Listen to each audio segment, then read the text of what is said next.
সামান্তরিকের সূত্র এটা কিন্তু আমরা ছোটবেলা থেকে জানি। কি বিশ্বাস হচ্ছে না? চলো একটা এক্সাম্পল দিলে তোমরা আমার সাথে একমত হবে। ধরো এই একটা ছেলে আছে, একে তার দুই বন্ধু, একজন এইদিকে 10 নিউটন বলে টানছে এই সাইডে, আর তার আরেকজন বন্ধু এদিকে 6 নিউটন বলটাকে এদিকে টানছে। এখন তুমি যদি যে কোনো মানুষকে জিজ্ঞেস করো যে এই ছেলেটা কোন দিকে কত নিউটন বলে যাবে, তাহলে সবাই এক বাক্যে বলে দিবে যে 10 নিউটন এদিকে, 6 নিউটন এই সাইডে, 10 - 6 মানে 4, তাহলে 4 নিউটন বলে অবশ্যই এই ছেলেটা এদিকে যাবে। আমরা কিন্তু ইজিলি বলতে পারছি। আরেকটা এক্সাম্পল, ধরো এই যে মেয়েটা একটা খেলনা গাড়ির উপরে বসে আছে। এখন উপরে প্রথম মেয়েটা, একে ধরলাম সেই 10 নিউটন বলেই এইদিকে ঠেলছে, আর এই হলুদ টি শার্ট পরা ছেলেটা 6 নিউটন বলে তাকে এইদিকে ঠেলছে। এখন তুমি যদি যে কাউকে প্রশ্ন করো যে এই খেলনা গাড়িতে বসে থাকা মেয়েটা কত নিউটন বলে কোন দিকে যাবে, সবাই এক বাক্যে বলবে 10 নিউটন 6 নিউটন একই দিকে, তার মানে 16 নিউটন বলে এই কি করবে, এই মেয়েটা এই সাইডে চলে যাবে, তাই তো? তাহলে দেখো আমরা কিন্তু সামান্তরিকের সূত্র ছোটকাল থেকেই জানি, আমরা বলে দিতে পারছি, কিন্তু জানি না এটা সামান্তরিকের সূত্রের মাধ্যমে হচ্ছে, তাই না? এখন যারা এই দুইটা কোশ্চেনের অ্যান্সার দিয়ে দিতে পারছে তাদেরকে তুমি যদি একটু ডিফারেন্ট অ্যাঙ্গেল একটা কোশ্চেন করে বসো, তারা দেখবা যে এখন একটু ভ্যাবাচাকা খেয়ে যাবে। কিভাবে? তুমি যদি বলো এই মেয়েটা 6 নিউটন বলে টানছিল, ভালো কথা, কিন্তু সে 6 নিউটন বলে তার পা ধরে এদিকে টানছে। মনে করে ছেলেটা শুয়ে আছে, আর এই ছেলেটা একে 10 নিউটন বলে এই সাইডে টানছে। এদের মধ্যবর্তী কোণ হলো সাপোজ 30 ডিগ্রি। এই মেয়েটা এই 6 নিউটন বলে তাকে পা ধরে এই সাইডে টানছে, আর এই ছেলেটা 10 নিউটন বলে পা ধরে এই সাইডে টানছে, এবং তাদের মধ্যবর্তী কোণ 30 ডিগ্রি। তাহলে এই ছেলেটা কোন দিকে কত নিউটন বলে এখন যাবে? এখন কিন্তু সবাই মাথা চুলকাবে যে আর তো পারছি না। এগুলো সবগুলো শিখতে গেলে আমাদের কি করতে হবে? সামান্তরিকের সূত্র শিখতে হবে। সামান্তরিকের সূত্র যদি আমরা শিখতে পারি ক্লিয়ার ভাবে, তাহলে আমরা যে কোনো এই টাইপের কোশ্চেনের অ্যান্সার এক তুড়িতে দিয়ে দিতে পারবো। এবং তোমাদের সব থেকে ইম্পর্টেন্ট যে কোশ্চেনগুলো এই চ্যাপ্টারের সামান্তরিকের সূত্র রিলেটেড, সেটা হলো নদী নৌকার অঙ্ক। এগুলো আজকে আমরা শেখার চেষ্টা করব। তো চলো শুরু করা যাক সামান্তরিকের সূত্র। সামান্তরিকের সূত্রে ধরো এখানে সামান্তরিকের সূত্রে কিন্তু একটা কন্ডিশন আছে। সেটা কি? সেটা হলো যে দুইটা ভেক্টর, বল তো এক ধরনের ভেক্টর, দুইটা ভেক্টর একটা বিন্দু থেকে একই সময় ক্রিয়া করতে হবে, ঠিক আছে? যেমন দেখো আগের আমরা পিকচারে যদি আবার যাই, এখানে কিন্তু এখানে দুইটা, এই যে এই ছেলে এবং মেয়েটা এট এ টাইম কিন্তু দুইটা ফোর্স অ্যাপ্লাই করছে, তখন এখানে কিন্তু সামান্তরিকের সূত্র তুমি ব্যবহার করতে পারবা। এখানেও দেখো এট এ টাইম দুইটা ফোর্স অ্যাপ্লাই হয়েছে একটা বিন্দু থেকে, এখানেও কিন্তু সেম।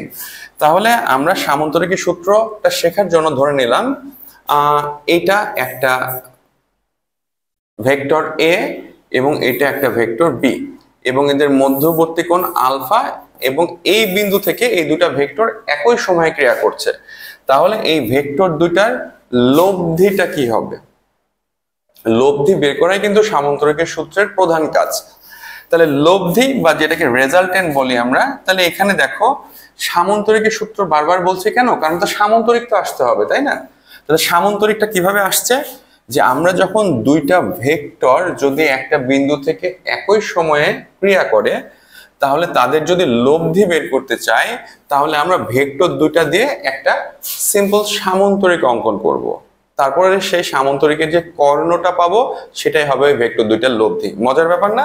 দেখো এখানে এটা একটা ভেক্টর এ, এটা একটা ভেক্টর বি, তাই না? তাহলে ধরলাম এই এ ভেক্টর দিয়ে আমি এই সাইডে একটা লাইন টানলাম, আর বি ভেক্টর দিয়ে আরেকটা লাইন টানলাম, তাহলে কি এটা একটা সামান্তরিক হয়ে গেল না? ডেফিনেটলি। তাহলে এই যে দুইটা ভেক্টর ক্রিয়া করছে একই সাথে আলফা ডিগ্রি কোণে, তাহলে এই ভেক্টর দুটা যে লব্ধি বা রেজাল্টেন্ট সেটা কি হবে? এই সামান্তরিকটা যে কর্ণ এখানে আছে, এই কর্ণটাই হবে তাদের লব্ধি, ঠিক আছে? তাহলে দেখো এই কর্ণটা যদি তাদের লব্ধি হয়, তাহলে এখানে আমরা লব্ধিটা কোনটা বলতে পারবো? এখানে আমরা লব্ধিটা বলতে পারবো হলো এখানে আর হলো তাদের লব্ধি। ওকে, সামান্তরিকটার কর্ণটাই এই দুটা ভেক্টরের লব্ধি। তাহলে আমরা কি শিখলাম? দুইটা ভেক্টর যদি একই বিন্দু থেকে একই সাথে ক্রিয়া করে কোন একটা কোণে, তাহলে ওই ভেক্টর দুটি দ্বারা যদি আমরা একটা সামান্তরিক অঙ্কন করি তাহলে সামান্তরিকের কর্ণটাই হবে ভেক্টর দুইটার লব্ধি। এবং সেটা সূত্রটা কি জানো?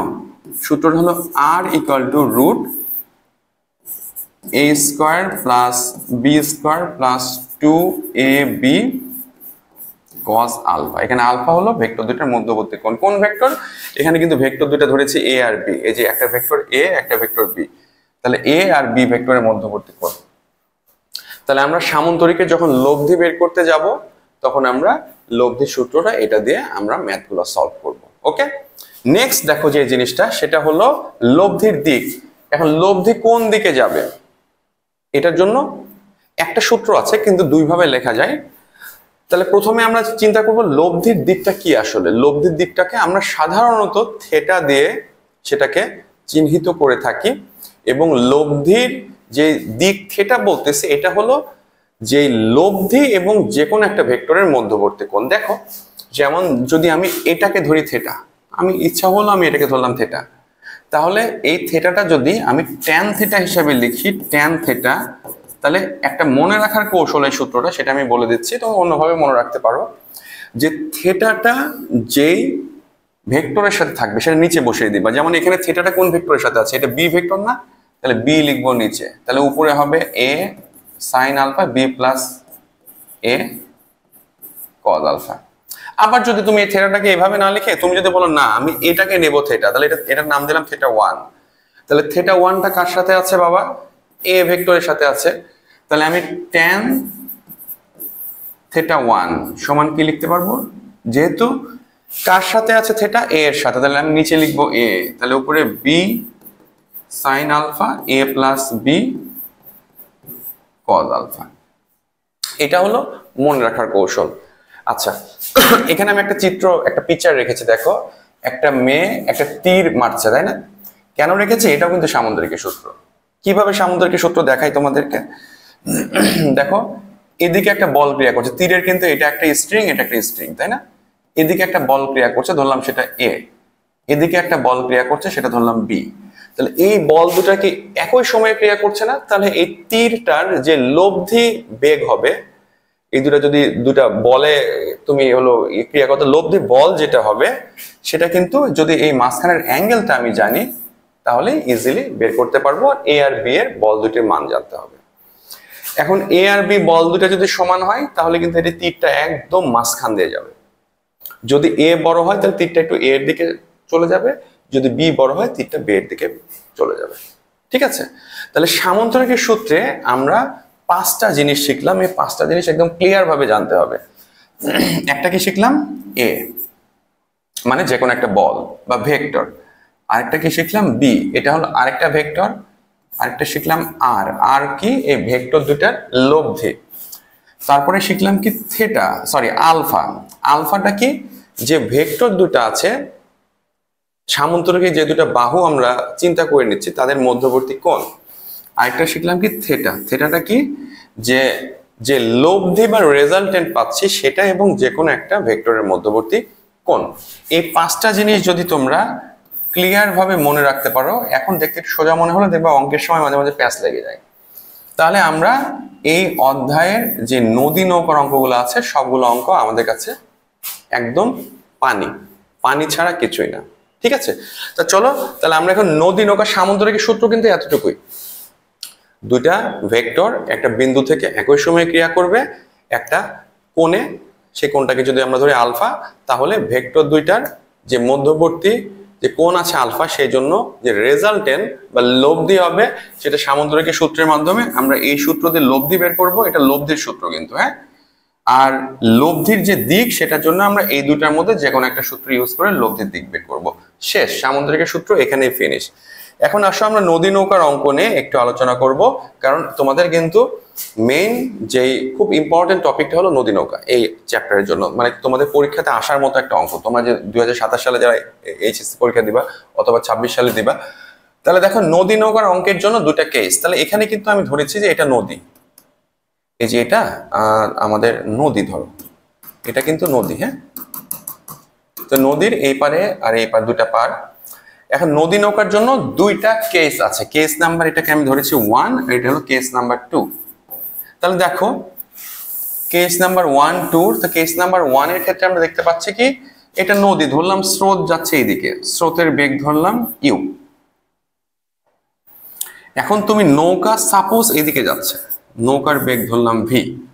তাহলে দেখো স্রোত যাচ্ছে এইদিকে, নৌকা যাচ্ছে এইদিকে, এট এ টাইম একই সময়ে ক্রিয়া করতেছে না দুইটা ভেক্টর?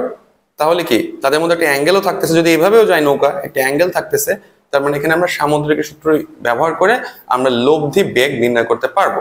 তা ধরলাম স্রোতের বেগ ইউ, নৌকার বেগ ভি, এবং প্রথম কেসের জন্য নৌকাটা সরাসরি অপর প্রান্তে যাচ্ছে, ঠিক আছে?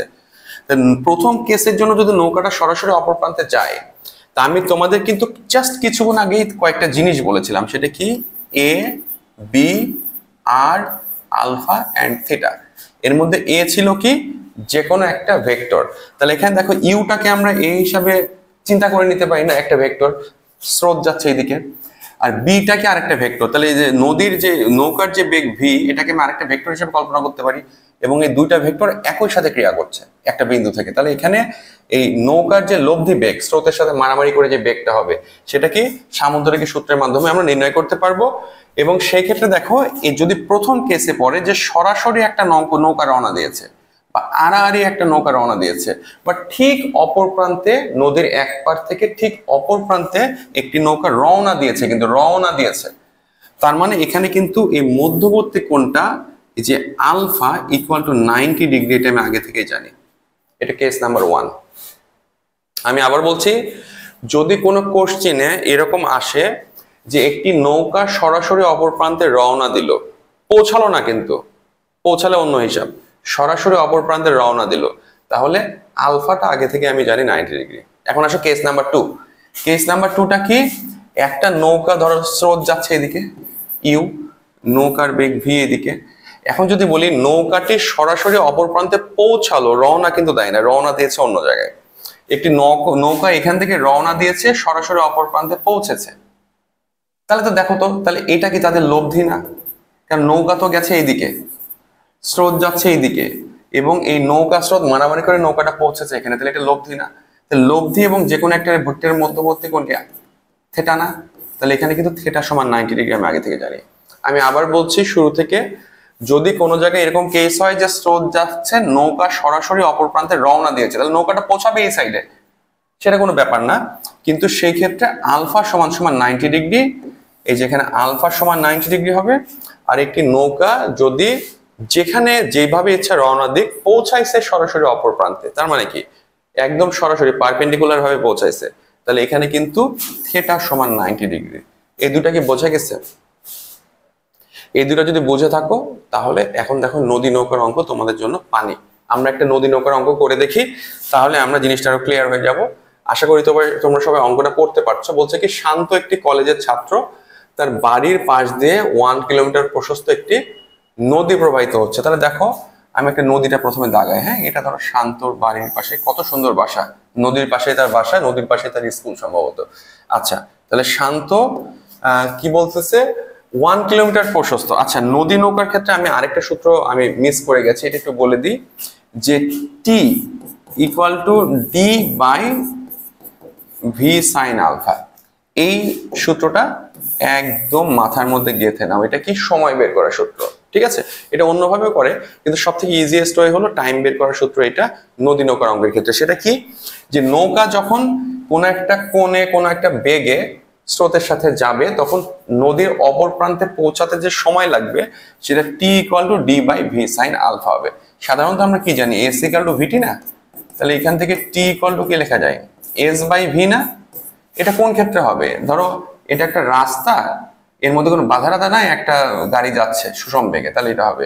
কিন্তু নৌকার এই অঙ্কগুলো তো সুষম বেগে আর যাচ্ছে না, তাই না? এখানে কিন্তু যেটা হচ্ছে যে নৌকার অঙ্কগুলোতে বেগগুলোকে কিন্তু এই স্রোতটা ডিস্টার্ব করছে, ডিস্টার্ব করার জন্য বেগের কিন্তু ভ্যালুটা চেঞ্জ হয়ে যাচ্ছে, হয়ে কি হচ্ছে, বেগের খালি উলম্ব উপাংশটা এখানে কাজ করছে নদীকে, নৌকাটাকে নদীর অপর প্রান্তে পৌঁছানোর জন্য। অনুভূমিক উপাংশ এখানে কোনো কাজ করছে না।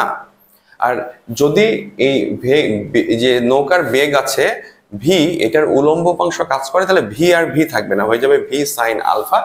এই জন্য আমরা এই সূত্রটা ইউজ করব। এইটা একটু মাথার মধ্যে রাখবা যে নদী নৌকার অঙ্কে আমি যদি টাইম বের করতে চাই তাহলে t equal to D by V sine alpha. এখানে ডি হলো নদীর প্রস্থ আর ভি তো নৌকার বেগ আর আলফা তো এই যে নৌকা এবং স্রোতের মধ্যবর্তী কোণ। ওকে, তাহলে আসো আমরা অঙ্কটা করি। এখানে কি বলতেছে যে শান্ত একটি কলেজের ছাত্র, তার বাড়ির পাশ দিয়ে 1 কিলোমিটার প্রশস্ত একটি নদী প্রবাহিত হয়েছে। মানে কি এখানে কিন্তু ইজিলি বলে দিল যে এটা হলো 1 কিলোমিটার, তার মানে ডি এর ভ্যালু হলো 1 কিলোমিটার। আচ্ছা, বাড়ির সোজাসুজি অপর পারে তার কলেজ, তাহলে তার যদি বাসা হয় এখানে তাহলে ডেফিনেটলি এখানে কলেজ। তাহলে সে কি এখান থেকে রওনা দিয়ে তাকে সরাসরি অপর প্রান্তে পৌঁছাতে হবে, রওনা দিতে হবে না। কিন্তু সে যদি সরাসরি রওনা দেয় তাহলে তো সে যদি এদিকে স্রোত যায়, ধরো এদিকে স্রোত ইউ,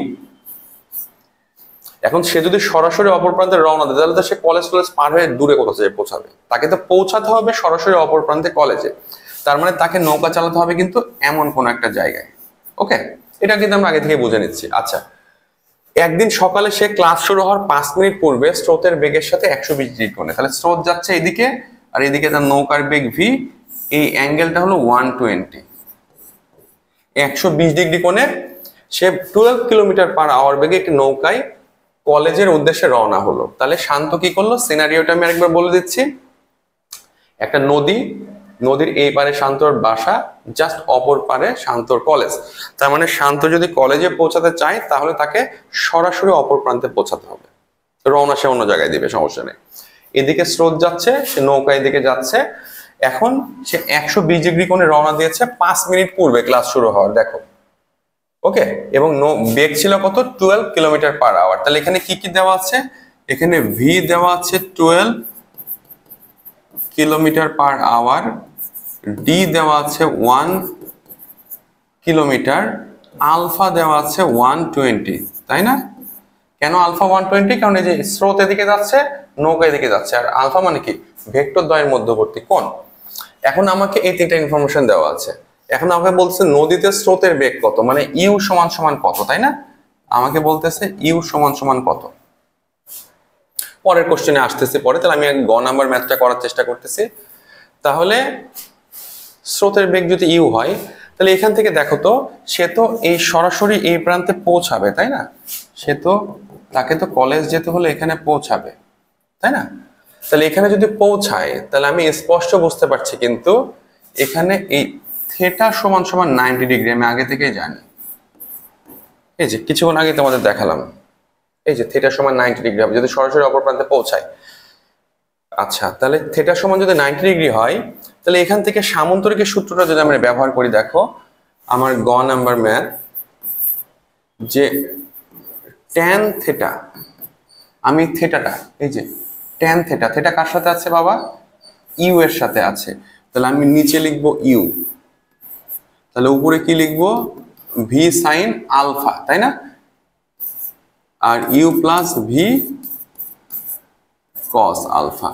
তাহলে আমি এখান থেকে এখন ভি এর ভ্যালুটা সলভ করে নিব, সরি ইউ এর ভ্যালুটা সলভ করে নিব। তাহলে দেখো ট্যান 90 না, এটা ট্যান থেটা সমান কি 90 ডিগ্রি, এই যে থেটা সমান 90 ডিগ্রি আমরা দেখলাম, ইকুয়াল টু ভি মানে কত 12 সাইন 120 আর ইউ প্লাস 12 কস 120। তাহলে এখান থেকে একটু ঝামেলা হয়ে গেল, ট্যান 90 মানে কি 1/0 না, ইনফিনিটি। তাহলে এখানে 12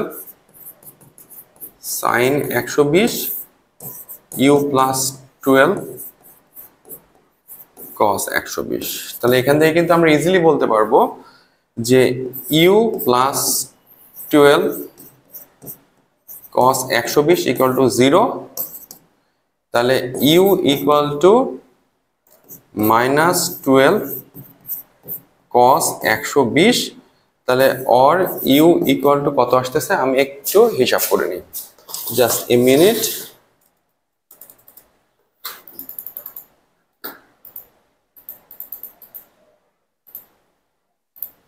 আচ্ছা 12 cos 120, তাহলে ইউ আসতেছে 6 কিলোমিটার পার আওয়ার। তাহলে এখানে ইউ আসতেছে 6 কিলোমিটার পার আওয়ার। ক্যালকুলেটরে চাপলে এটাই আসবে অ্যান্সার।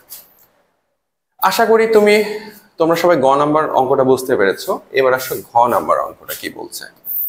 ঘ নাম্বার অঙ্কটা কি বলছে? ঘ নাম্বার অঙ্কটা বলছে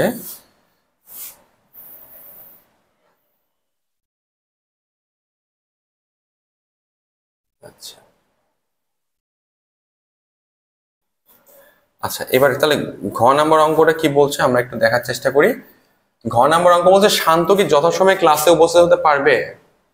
তাহলে শান্ত কি যথাসময়ে ক্লাসে উপস্থিত হতে পারবে বের করতে গেলে আমি কি করব, আমি যে কাজটা করব যে শান্ত এখান থেকে এখানে যেতে মানে নদীর তার বাসা থেকে তার কলেজে যেতে সময় কত লাগছে, সময়টা যদি 5 মিনিটের কম হয় তাহলে যত সময়ে উপস্থিত হতে পারবে, আর বেশি হলে পারবে না। তাহলে ঘ নাম্বার ম্যাথটা দেখো ভেরি সিম্পল, এটা খুবই সিম্পল একটা ম্যাথ হয়ে গেল। তাহলে ঘ নাম্বার ম্যাথটা করতে গেলে আমরা যে কাজটা করব সেটা হলো যে আমরা কি জানি ঘ নাম্বার ম্যাথ যে T equal to D by V sine alpha, তাই না? এখানে ডি কত বলেছে, এই যে ডি 1 কিলোমিটার, তাহলে 1, আর ভি সাইন আলফা তাহলে ভি কত এখানে, এই যে ভি হলো 12। আলফা কি, আলফা হলো স্রোত এবং নৌকার মধ্যবর্তী কোণ, এটা কিন্তু 120 দিয়ে দিয়েছে, তাহলে 120। তাহলে এটাকে ক্যালকুলেশন করলে কত আসে টি, আমি একটু দেখে নিই।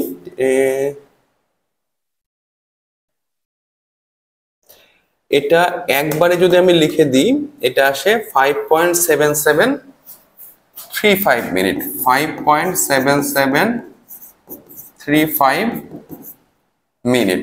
তাহলে দেখো তার ক্লাস শুরু হওয়ার সময় ছিল 5 মিনিট না, আর সে যদি 120 ডিগ্রি কোণে 12 কিলোমিটার/আওয়ার বেগে যদি রওনা দেয় তাহলে আমরা দেখতে পাচ্ছি কি সে পৌঁছাবে 5.7735 মিনিট পরে। ওকে, তাহলে কি শান্ত কি যথাসময়ে ক্লাসে উপস্থিত হতে পারবে?